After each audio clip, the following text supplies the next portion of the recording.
Association founder. अच्छा, मेरा city property से ताल्लुक़ है, जैसे फैसल वक़ार साहब ने अभी बताया। तमाम रियल्टर्स ये बताएं अपनी तकदीर चेंज करना चाहते हैं? जी बिल्कुल भाई। अच्छा रिबेट कमाना चाहते हैं? बिल्कुल। 6% पे एग्री हैं सब? बिल्कुल। रहमान भाई अमेंडमेंट करवाएंगे?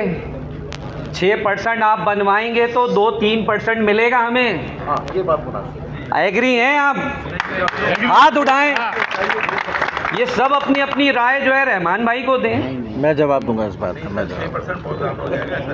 राशिद भाई देखिए, बात समझें, जो ग्राउंड रियलिटी होती है ना, हमें उस पर रह के बात करनी चाहिए। मैं आपको इस बात की वजाहत देता चलूँ, ये जो 6%, 4% या 5% जो कमीशन है ना, वो बिल्डर अपने प्रोजेक्ट के ऊपर मुख्तलिफ अपने अपने इलाके की रियल्टर एसोसिएशन को इनवाइट करके देता है। जो एक कॉमन ब्रोकर है जो अपने इलाके में काम करता है, जो एक घर बेचता है, एक फ्लैट बेचता है, एक प्लॉट बेचता है या मकान किराए पे चढ़ाता है, उसका नेचुरल फिनोमेना जो है वो 2% है। इस बात को समझने की ज़रूरत है।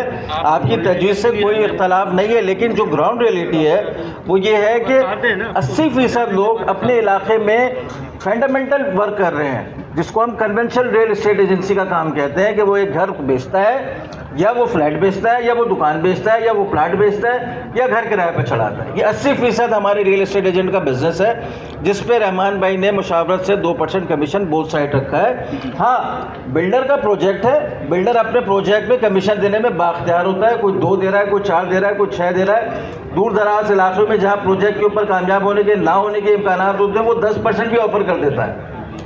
बहरिया में लोगों को रिबेट इतनी दी गई कि अलाइटिस का पैसा ही डूब गया। तो ऐसी किसी हमें चीज़ की ख्वाहिश नहीं करनी चाहिए, क्योंकि बिल्डर ने प्रोजेक्ट भी बनाना है, उसको डिलीवर भी करना है। तो 2% कमीशन एक कन्वेंशनल रियल एस्टेट बिजनेस के ऊपर मांगा गया है, और कन्वेंशनल रियल एस्टेट का बिजनेस जो है वो 80% लोग करते हैं। हमारे हाजिरीन में से अगर कोई मज़ीद सवाल करना चाहे तो करे, क्योंकि आप और खाने के दरमियान थोड़ा सा फासला है।